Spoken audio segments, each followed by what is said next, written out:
জানেন কি, মেয়েরা সব সময় বাস্তবতার কাছে অসহায়।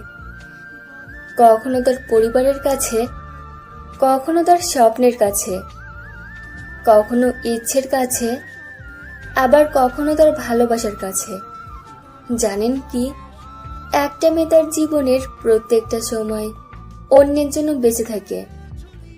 জন্মের পর বাবা মায়ের জন্যে, বিয়ের পর স্বামীর জন্যে, সন্তান হবার পর সন্তানের জন্যে। তার জীবনে কোনো চাওয়া পাওয়া থাকে না। যেটা থাকে তা হলো সবাইকে নিয়ে বেঁচে থাকার স্বপ্ন। মেয়েরা পারে না তার ইচ্ছা মতো চলতে, পারে না তার ছোট ছোট স্বপ্নগুলোকে পূরণ করতে, পারে না কাউকে ভালোবেসে সুখে থাকতে। যদি বাবা মায়ের কথা মতো চলে তাহলে সে খুব ভালো মেয়ে, আর যদি বাবা মায়ের অবাধ্য হয়ে চলে তাহলে সে খুব খারাপ। ভালোবাসার মানুষের হাত ধরে চলে গেলে ভালোবাসার মানুষটির কাছে সে খুব প্রিয়, অথচ তার কাছে না গিয়ে যদি পরিবারের কথা মতো চলে তাহলে সে বেঈমান, স্বার্থপর।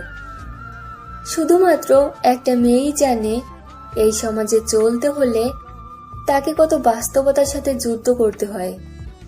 মেয়ে মানে কিছু করার আগে হাজারবার চিন্তা করতে হয় এই সমাজ কি বলবে। মেয়ে নামক শব্দটির অর্থ এক একজনের কাছে এক এক রকম। কারোর কাছে প্রতারক, কারোর কাছে বিশ্বাসঘাতক, কারোর কাছে স্বার্থপর।